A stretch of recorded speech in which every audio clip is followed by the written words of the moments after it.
Welcome back. The attack on some farming communities in the Middle Belt and around the country has continued unabated. A few years ago, we thought the attacks were limited to areas in the northwest, areas around the southern Kaduna vicinity. But in the last 1 year, these attacks by Fulani headsmen have shifted from the northwest to the north central and to the Middle Belt. We now hear of attacks in communities in Benue State, around the Agatu area, and Nasarawa State, even up to Taraba. And in recent times, the attacks have also migrated to the far southeast. We will not be quick to forget Nimbo community in Enugu State, and also in Delta and Ekiti states. Nigerians, farmers now dread these daredevil militias who come as Fulani headsmen, killing farmers at will, killing women and children, and raising whole communities. It seems that government agencies responsible for curbing these attacks do not have the capacity to stop these killings. Nigerians are crying and want the federal government to do something very, very fast. We have today on our program Napoleon Enayaba from the Center for Democracy and Development. Napoleon is a counter-terrorism expert and also deals with security issues. Welcome, Napoleon. Thank you very much, Uyi, for having me. Do government agencies responsible for curbing these attacks, the Nigerian police, do you think they have capacities to stop these wanton and needless killings? You can view capacity in different ways. Capacity in terms of intelligence, capacity in terms of the weaponry. If you're looking at capacity, is also you could also look at it from the perspective of human numbers of the security institutions. I would say that whatever that we are confronted with, it is not something that the Nigerian security institutions cannot surmount. I think that the issue of responding when the situation has happened is not a sustainable approach to resolving the security. Now, what do you think is the way forward? Well, I personally think that this systemic problem, this problem that is encroaching almost all states of Africa is a thing that leaders within the region need to really start rethinking. And that's the idea of, for every provocation, you deploy military personnel.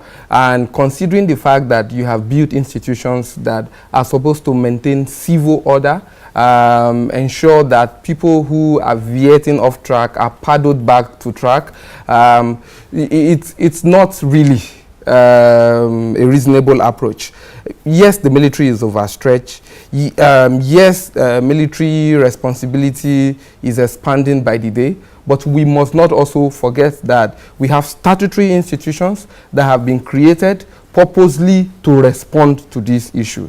So there is the need for us to go back to the drawing board.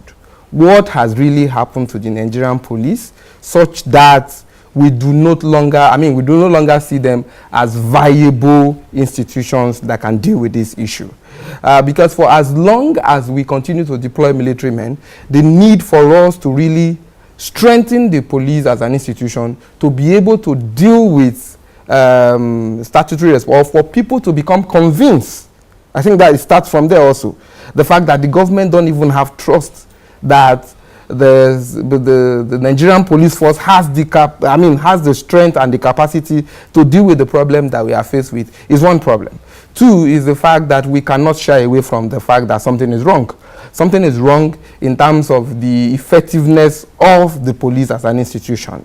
And it is out of the fact that something is wrong that the attacks the perpetrators do it and get away with it. So we really need to really look at how to really strengthen the police institution, strengthen relationship between police institution and the community. Now, when you talked about strengthening the capacity of the police, I want you to break it down.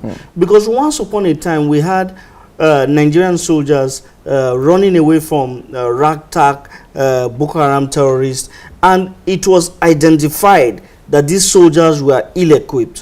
What the federal government did was provide weapons. Now, the police has not complained of lack of weapons. The police, they get their funding, they write their budget, it is appropriated, it is passed, and the federal government doles out that money. So when you say strengthen capacity, I want you to break it down for us on the command center and for our audiences. So capacity should not be seen from a linear or a narrow perspective of buying weapons, equipping people with long guns and AK-47 and rocket launchers. Those are not necessarily the way to see capacity alone. That is just one narrow way to see it out of many ways. For instance, have you been able to address the capacity of the police to be able to relate with the community? Those are capacity areas. Who addresses that capacity? Good question. So it's the fact that you really, police as an institution, through funding from government, need to be able to subject their personnel to requisite training on different issues. The community, I mean, the society you police is filled with so many things. And you need to be able to build capacity to either be able to deal with those things because you have the capacity to deal with. So police as an institution need to subject its personnel to training and retraining. That is one. Two is the fact that when we need to police community, and not necessarily like subjecting people to all sort of scrutiny, but if we need to patrol a community, for instance, do we have the vehicle? And if we have, where do they get their fuel from to be able to move around, you know? And then when things happen in community, do the police necessarily have, for instance, issues like, things like dialogue capacity to engage with community institutions and say, look, instead of allowing this thing to escalate, there's an amicable way to deal with this whole issue. So a whole lot of issues of capacity has to be analyzed and dealt with. Until we deal with all of these things, we might not be able to move ahead.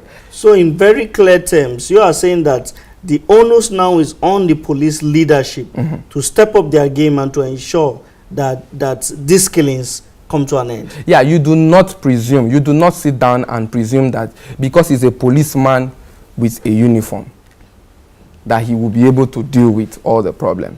You need to really look for a way from time to time to subject people to training and retraining, so that they will be able to respond to the dynamics in the society. Thank you very much. That is the much we can take from our guest today, Napoleon Enayaba from the Center for Democracy and Development. Now, Napoleon is a counterterrorism expert. He also deals with security issues. He has just told us the way forward in curbing the excesses of armed militias, armed herdsmen that kill farmers and raise farming communities at will. We'll take a short break now. Do stay tuned.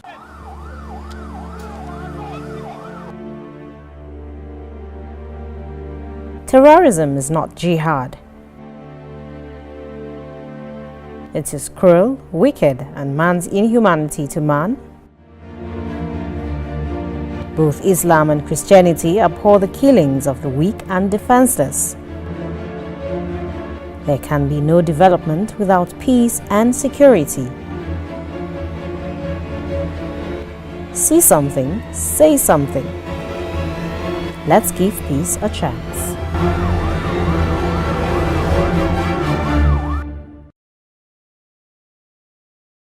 Welcome back. On our last segment today, we'll be looking at international and global coalition against terror. We'll be looking at the efforts aimed at curbing different terrorist organizations around the world. Just last week, a priest in northern France was killed, and the Islamic State claimed responsibility. The Islamic State, which wants everyone to believe that it is winning the war. However, it is not the case. We will place a spotlight today on one notorious terrorist and Al-Qaeda commander known as Abu Wahib. Listen to his story. Shakar Wahib al-Fadawi al-Dalemi, popularly known as Abu Wahib, was a former member of Al-Qaeda and leader of the militant group Islamic State in Iraq and the Levant, ISIL. Born in 1986 in Anbar province of Iraq, he was arrested by the U.S. forces in 2006 while studying computer science in the University of Anbar and detained by the famous Camp Bucca detention facility in southern Iraq on charges of belonging to Al-Qaeda. He was sentenced to death in 2009 and subsequently moved to Tikrit Central Prison in Saladin province in 2011. Abu Wahib was among 110 detainees who escaped the prison following a riot and an attack by forces from the Islamic State of Iraq in 2012. He became a field commander after months and weeks of tutoring from senior ISIS leaders, many of them his colleagues, in detention. Abu Wahib became popular when he appeared online during the execution of 3 Syrian drivers who failed to answer his Quran quiz correctly. This act also placed his name on the notorious terrorist watch list worldwide. Investigations revealed he had risen to the head of the Al-Anbar Lions. This subsequently led to a $50,000 bounty on him by Iraqi officials. The Iraqi government also blamed him for a long list of terror-related atrocities, which subsequently caused an increase in the bounty placed on his head from $50,000 to $500,000, about 175 million naira. By 2014, Abu Wahid played an important role in leading many ISIS combat operations. He reportedly held significant sway over young militant members and was obsessively image-conscious, something of a cult figure for up-and-coming misguided jihadists. His charismatic qualities and prominence in ISIS propaganda videos made him an ISIS figurehead, an image intended to inspire and stir ISIS supporters inside and outside Iraq. On May 6, 2016, Abu Wahib was killed alongside 3 others in a United States-led coalition airstrike which targeted his vehicle near the western Iraqi town of Rutbah.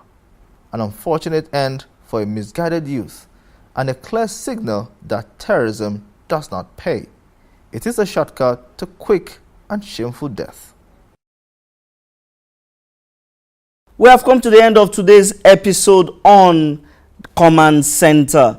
Join us same time, same station next week. Do not forget to follow us on our Facebook page on the Command Center, STV Command Center, and also on our Twitter handle at Command Center 16. We'll be waiting to hear feedbacks from you. Do have a blessed week, and remember, there can be no development without peace. Security is everyone's responsibility. The Command Center is where we tell you the ongoing successes on the war against terror. It will give you a panorama in the face of an ongoing insurgency in the Northeast.